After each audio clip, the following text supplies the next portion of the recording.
Now the second hadith about this is the hadith in which the Prophet ﷺ said, "Man ja'aka tardawna dinahu wa khuluquhu fazawwijuhu."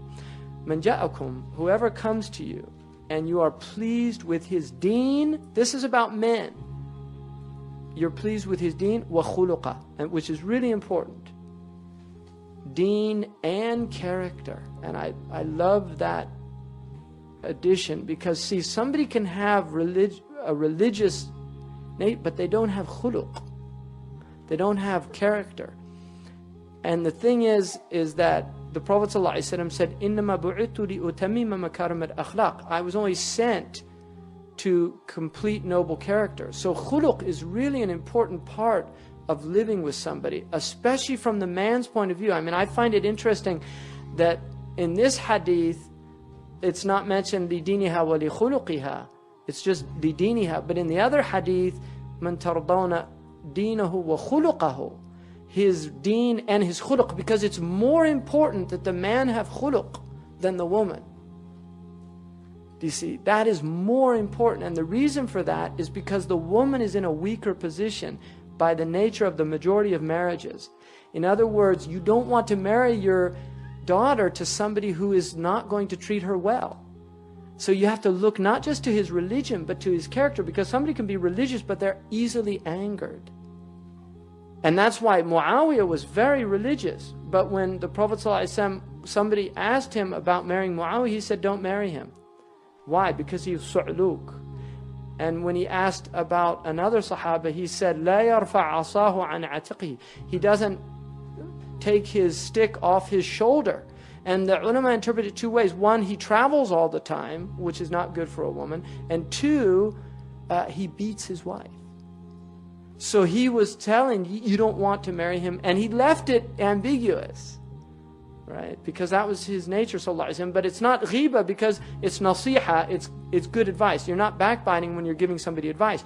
So if somebody angers easily, you don't want to marry your daughter to that person. And a woman doesn't want to be under somebody who gets angry easy, because what happens when people get angry? They do things that they don't mean. And then you go into this cycle, this dysfunctional cycle of, the husband beats the wife and then apologizes, and it becomes a very unhealthy cycle. So the idea of marrying, not just for deen but khuluq, of looking into the character of this person. And one of the things is to get them angry and see how they react.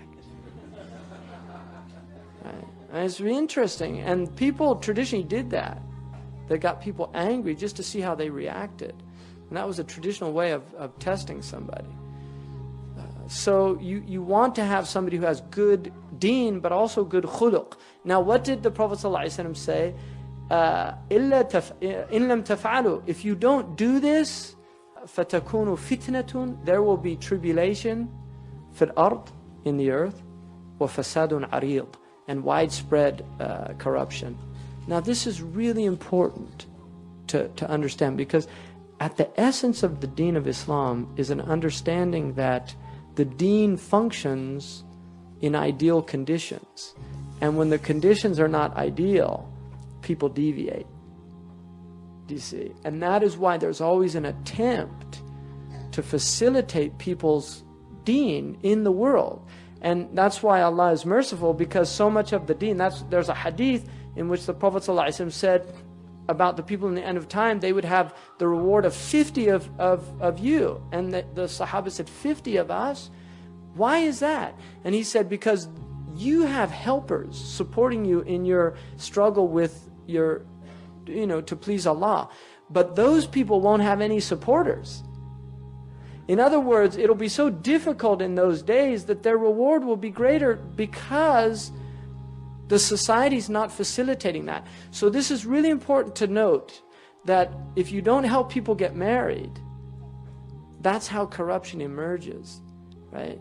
You get people that just by the overwhelming power of their appetites, their emotions, they can actually do things that, had they been facilitated, they wouldn't have done that.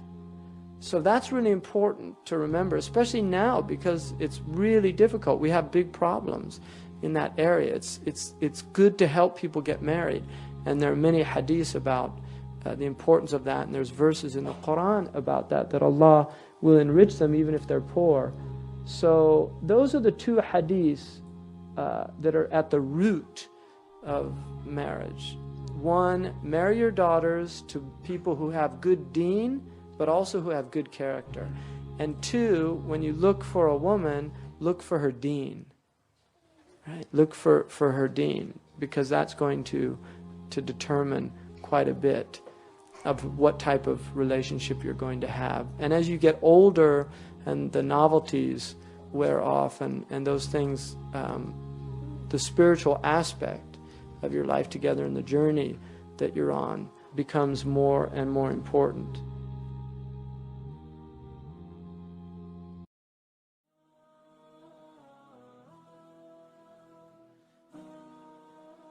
And the Prophet used to do dishes. He sewed his own clothes. He sewed his sandals, sallallahu alaihi wasallam. He kneaded bread. He did things in the house.